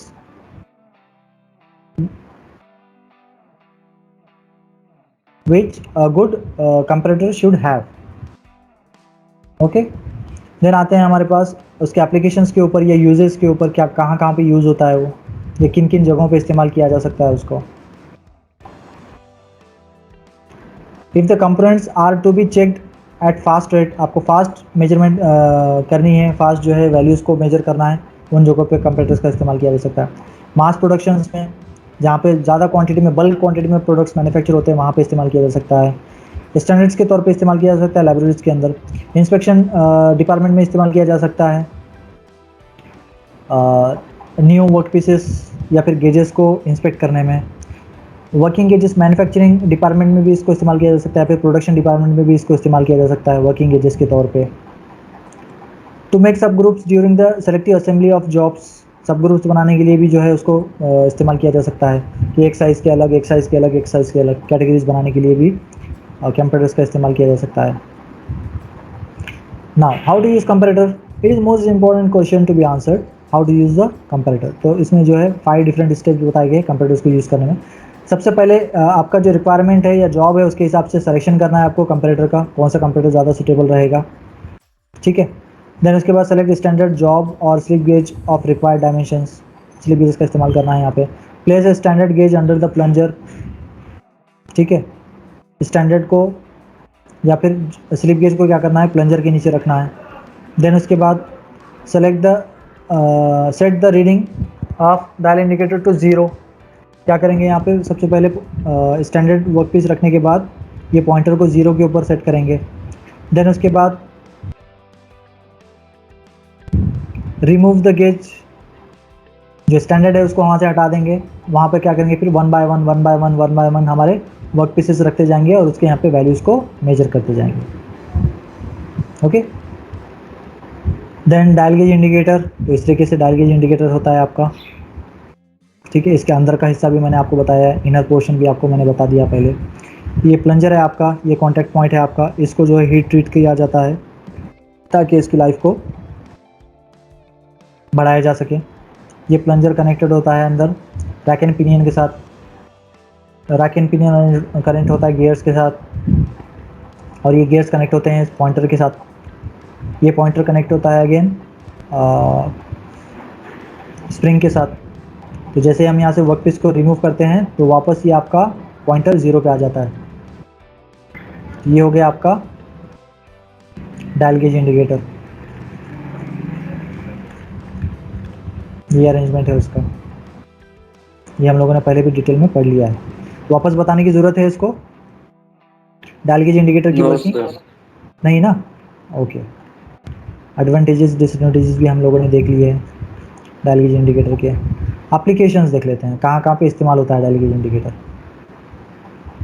it is used in dial test indicators, it is used as dial calliper gauges, it is used in pocket thickness gauge, it is used as dial pocket pipe gauge, it is used as dial vernier unit, it is used as comparator in mass production, it is used for the sign bar in angle measurement, it is used in inspection and setting of job, it is used for alignment test of various tools, it is used in Parkinson gear tester। तो ये Parkinson gear tester और sine bar, ये जो है अलग अलग instruments है जिसको हमको इसी सब्जेक्ट के अंदर पढ़ना है। साइन बार जो है एंगुलर मेजरमेंट, अभी हम सिर्फ और सिर्फ लीनियर मेजरमेंट के बारे में ही पढ़ रहे हैं, एंगुलर मेजरमेंट आगे है। देखो हमारा वर्क पीस यहाँ पे रखेंगे हम लोग, सबसे पहले क्या करेंगे, यहाँ पे स्टैंडर्ड रखेंगे, ठीक है। स्टैंडर्ड वर्क पीस रखेंगे यहाँ पे। स्टैंडर्ड मतलब क्या है, जो परफेक्ट हमारे पास डायमेंशन का ऑब्जेक्ट अवेलेबल है या वर्क पीस अवेलेबल है, उसको रखेंगे यहाँ पे। रखने के बाद जो पॉइंटर है उसको 0 के ऊपर सेट कर देंगे। उसके बाद यहाँ से स्टैंडर्ड को हटा देंगे। यहाँ पे हमारे पास जो वर्क पीसेस की वैल्यूज मेजर करनी है, उन वर्क पीसेस को एक के बाद एक के बाद एक के बाद रखते जाएंगे यहाँ पे। और उसका जो वेरिएशन आएगा, वो वेरिएशन कैसे आएगा, ये प्लंजर, ये पूरा का पूरा जो पार्ट है ये क्या है आपका, प्लंजर है। ये प्लंजर में जो भी मूवमेंट होगा, ये प्लंजर और ये जो गियर है ना, रैक एंड पिनियन अरेंजमेंट के तौर पे इसको अटैच किया गया है। इस प्लंजर के ऊपर जो है यहाँ पे टीथ बनाए गए हैं, ठीक है, टीथ बनाए गए हैं जो रैक की तरह काम कर रहे हैं। और ये जो गियर है, इस गियर के आउटर सरफेस के ऊपर, इस वाले सरफेस के ऊपर क्या किए गए, टीथ बनाए गए। वो टीथ क्या कर रहे हैं, पिनियन की तरह एक्ट कर रहे हैं। सो ये जो लीनियर मोशन हो रही है प्लंजर के अंदर, ये लीनियर मोशन को रैक एंड पिनियन अरेंजमेंट की मदद से रोटेशनल मोशन में कन्वर्ट किया जा रहा है। देन फिर ये जो पिनियन है, ये पिनियन कनेक्टेड है किसके साथ, ये गियर के साथ। तो ये जब गोल घूमेगा तो ये भी गोल घूमेगा। ये जब एंटी क्लॉकवाइज घूमेगा तो नीचे वाला, अभी देखो ये गियर बी बोल रहे हैं इसको, जब बी वाला जो है ना एंटी क्लॉकवाइज घूमेगा तो डी वाला क्या करेगा, क्लॉकवाइज घूमेगा।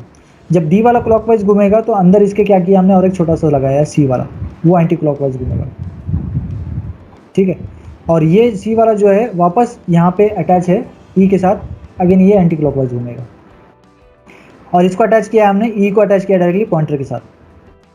तो इसमें जो भी रोटेशनल मोशन आएगी, जो भी मूवमेंट आएगी, उसको हम क्या करेंगे, डायरेक्टली पॉइंटर के ऊपर रिफ्लेक्ट करेंगे। अब यहाँ पे जो गियर के साइजेस दिए गए हैं, उसके इस हिसाब से दिए गए हैं कि इनलार्ज करके दिखाया जा सके, मैग्नीफाई करके दिखाया जा सके रीडिंग्स को। अगर 1 मिलीमीटर की भी मूवमेंट हो रही है इस प्लंजर के अंदर, तो उसका भी जो इफेक्ट है यहाँ पे पॉइंटर पे नजर आए, इस हिसाब से इस गियर का रेशियो को सेट किया गया है, ये गियर के साइजेस को डिफाइन किया गया। अब ये जो गियर ई है, इसको एक स्प्रिंग के साथ भी अटैच किया है, एफ। ये स्प्रिंग का क्या काम है, जैसे ही यहाँ से वर्कपीस को हमने रिमूव कर दिया है, पॉइंटर को वापस जीरो के ऊपर लेकर आना है, तो ये रीपोजिशन या रीलोकेट करने का काम करता है एफ स्प्रिंग। इस तरीके से आपका डायल गेज इंडिकेटर काम करता है, ठीक है। अभी देखो यहाँ पे टाइप्स ऑफ डायल इंडिकेटर्स बताए गए हैं। सर्कुलर डायल्स वाले 2 टाइप्स होते हैं, बैक प्लंजर टाइप और डायल माइक्रोमीटर। और सेक्टर डायल्स की जो है 2 टाइप्स होते हैं, लीवर मूवमेंट और स्पेशल डिवाइसेस। तो ये जो है ना बैक प्लंजर टाइप का इस तरीके से काम करता है, और डायल माइक्रोमीटर इस तरीके का नज़र आता है।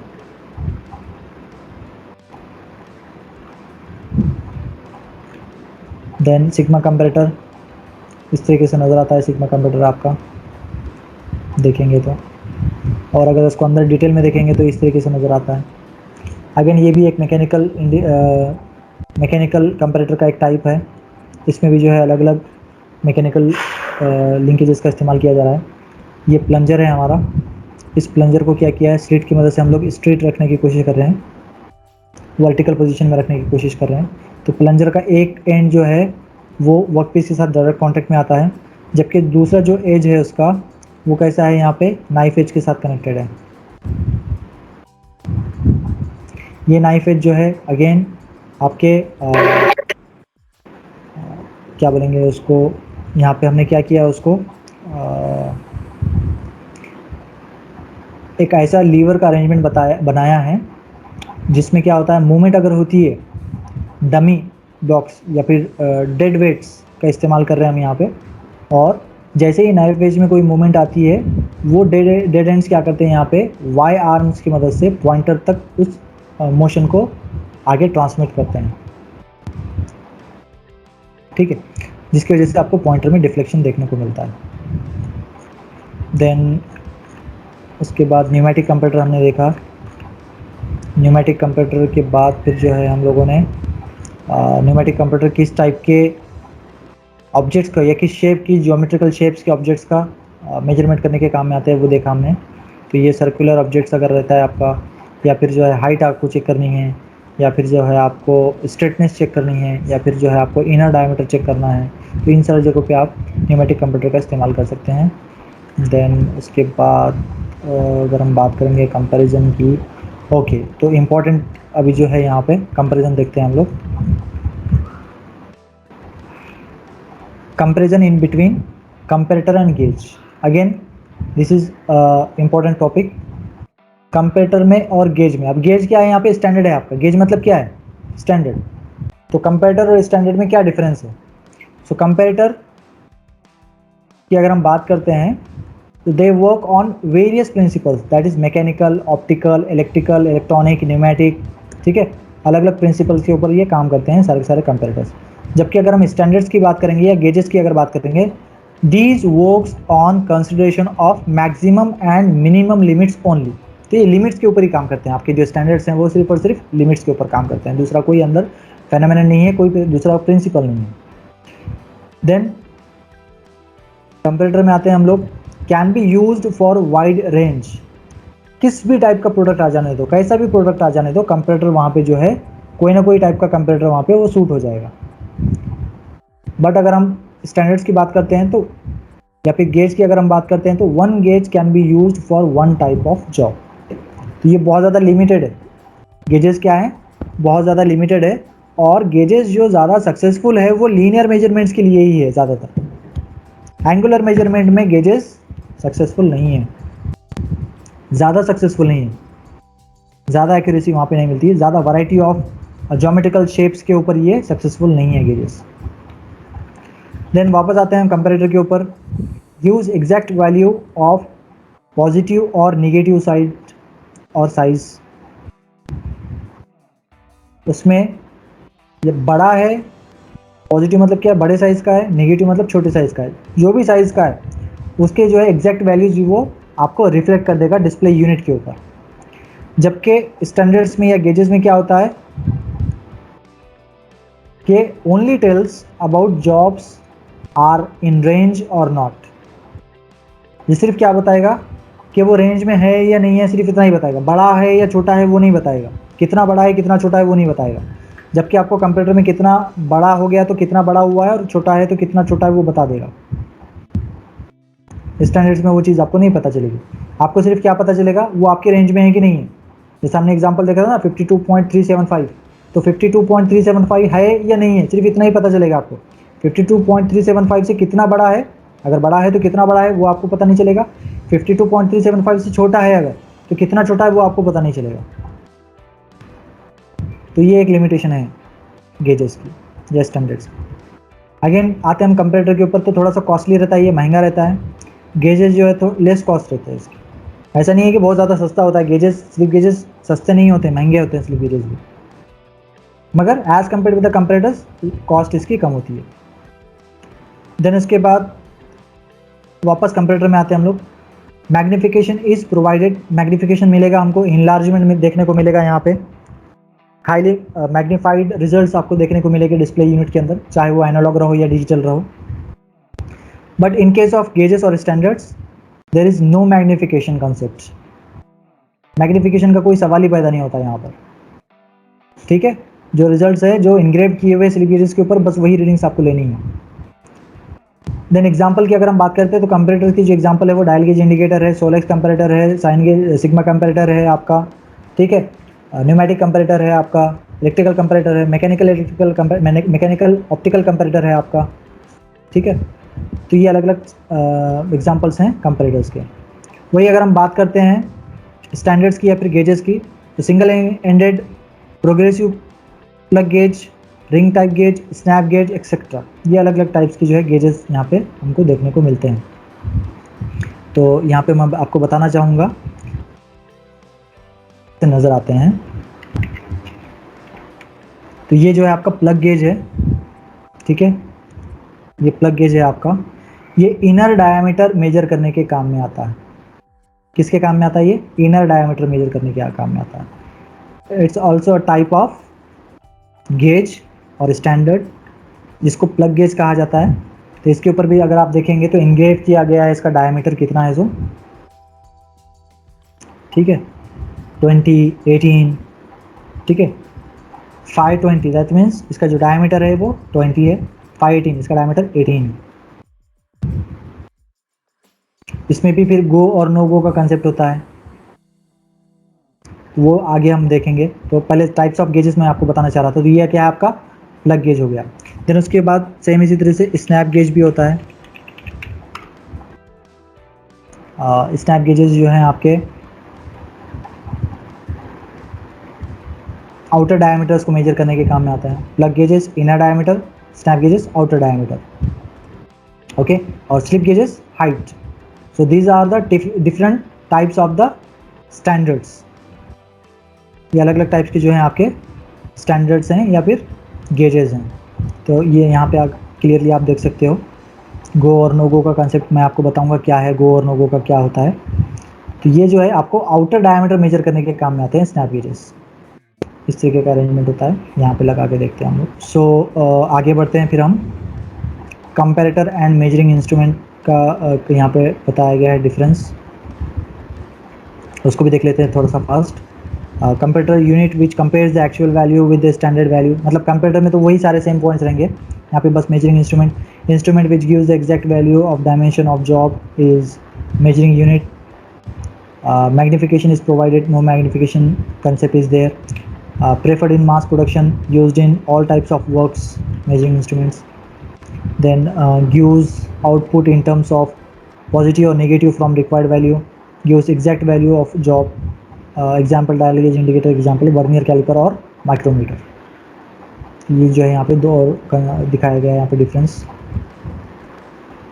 देन अगेन यहाँ पे और एक डिफरेंस है मैकेनिकल कंपैरेटर और ऑप्टिकल कंपैरेटर का, तो इसको थोड़ा सा देखते हैं हम लोग। मैकेनिकल कंपैरेटर की अगर हम बात करते हैं, mechanical comparator consist parts like gears, pinion, levers, springs, etc. Whereas optical comparator consists of lenses, mirror, light source, etc. Okay. Then second point की अगर हम बात करेंगे मैकेनिकल कंपैरेटर के, no need of electric supply is required. कोई electric supply की ज़रूरत नहीं है यहाँ पे मैकेनिकल कंपैरेटर में, आपको कोई भी इनपुट इलेक्ट्रिकल पावर इनपुट की कोई ज़रूरत नहीं है। ना ही डायल गेज इंडिकेटर में ज़रूरत है, ना ही सिग्मा कंपैरेटर में ज़रूरत है, ना ही रीड टाइप मैकेनिकल कंपैरेटर में ज़रूरत है। मैकेनिकल इलेक्ट्रिकल पावर इनपुट की या किसी भी टाइप के पावर इनपुट की ज़रूरत नहीं है उसको मैकेनिकल कंपैरेटर को। जबकि अगर हम ऑप्टिकल कंपैरेटर की बात करते हैं तो यहाँ पे आपको इलेक्ट्रिसिटी चाहिए लाइट को ग्लो करने के लिए। लाइट सोर्स है ना आपके पास, जब बल्ब है आपके पास, लाइट सोर्स मतलब क्या है, बल्ब है, तो बल्ब है तो इलेक्ट्रिकल सप्लाई भी देना पड़ेगा। External power source is required in case of optical comparator. Then यहाँ पे बात करते हैं मैकेनिकल कंपैरेटर की, तो पोर्टेबल है ये, आप एक जगह से दूसरी जगह इसको रिलोकेट कर सकते हैं, रिपोजिशन कर सकते हैं।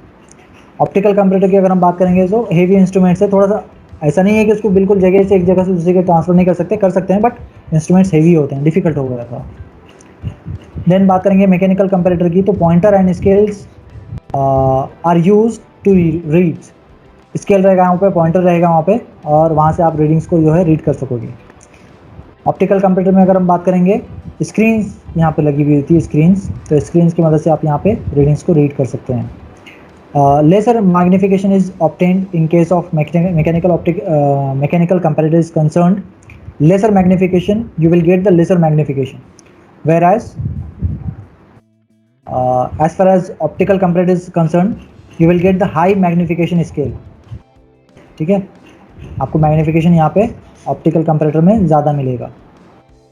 मैकेनिकल कंपैरेटर की अगर हम बात करेंगे तो contact between job and plunger is needed. आपका प्लंजर का वर्कपीस के साथ कांटेक्ट में आना ज़रूरी है, तभी रीडिंग्स जो है हमको मिलेंगी, उसके बगैर रीडिंग्स नहीं मिलेगी इन case of mechanical comparator. But अगर हम बात करेंगे ऑप्टिकल कंपैरेटर की, तो यहाँ पे contact less type of instrument, contact less, यहाँ पे कोई कॉन्टैक्ट की ज़रूरत ही नहीं है। ठीक है, एग्जाम्पल की अगर हम बात करते हैं मैकेनिकल कंपैरेटर की, तो dial gauge indicator, sigma comparator, read type comparator. वही अगर हम बात करते हैं ऑप्टिकल कंपैरेटर के टाइप्स की, तो जीस अल्ट्रा ऑप्टीमीटर कैसे होता है वो भी देख लेंगे हम। यस, इस तरीके का रहेगा। ठीक है, तो स्क्रीन रहेगी यहाँ पे, स्क्रीन की मदद से आप यहाँ पे उसको ऑब्जर्व कर सकोगे रीडिंग्स को।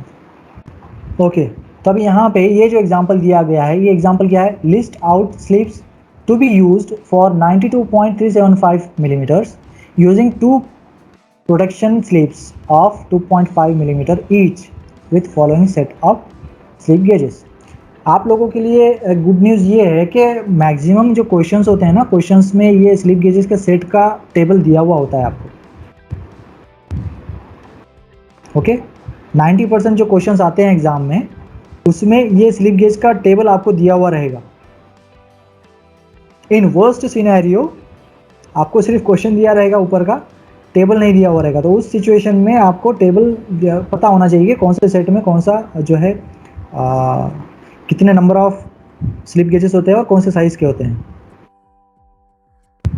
तो अब यहाँ पे क्वेश्चन क्या दिया गया है, list out slips to be used for, कितना साइज है अभी यहाँ पे 92.375 millimetres, using 2 protection slips of 2.5 millimetre each. अब उसके लिए क्या करना है हमको, यहाँ पे सबसे पहले क्या करेंगे हम लोग, नेट साइज निकाल लेंगे 92.375, जिसमें से 2 प्रोटेक्शन स्लिप्स हैं। प्रोटेक्शन स्लिप्स किसको बोलते हैं, अभी यहाँ पे मैं आपको बताता हूँ प्रोटेक्शन स्लिप्स किसको बोलते हैं। सबसे ऊपर का और सबसे नीचे का,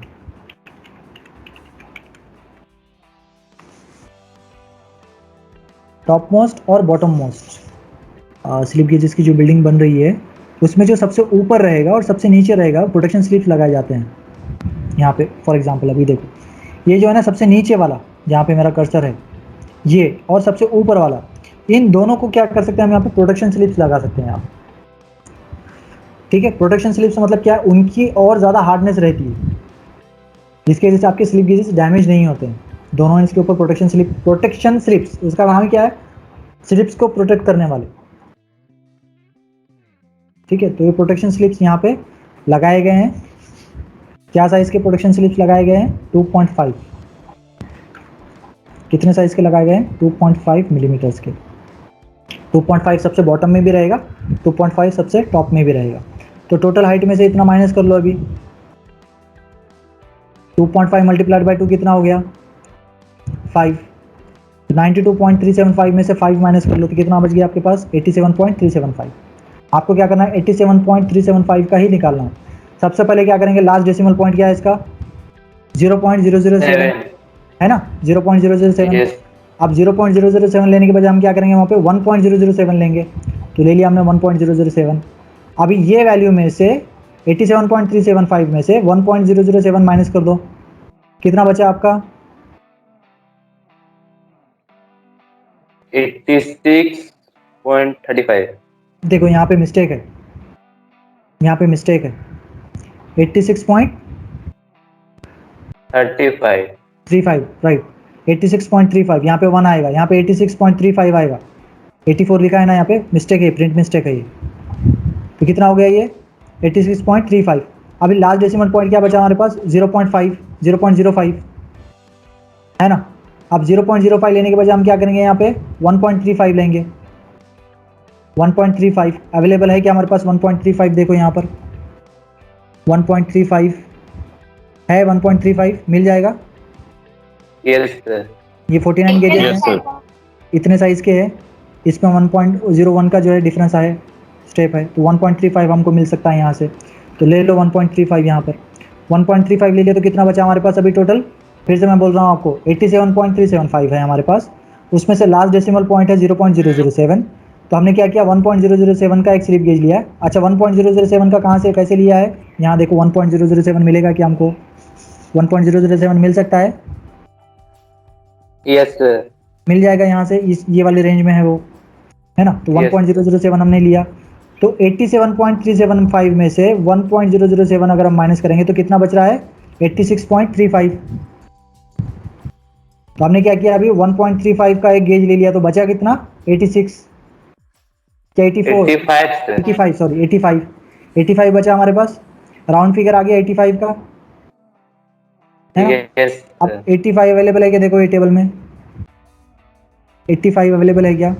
इस तरीके से आप क्या कर सकते हैं, यहाँ पे minimum number of slip gauges के साथ ये हमारा जो ब्लॉक है, स्लिप गेजेस का ब्लॉक बिल्डिंग यहाँ पे बना सकते हो, स्लिप गेजेस की बिल्डिंग यहाँ पे बना सकते हो, या फिर ये हाइट अचीव कर सकते हो with the help of minimum slip gauges. तो इस तरीके के न्यूमेरिकल्स आपको 4 मार्क्स के लिए एग्जाम में आते हैं।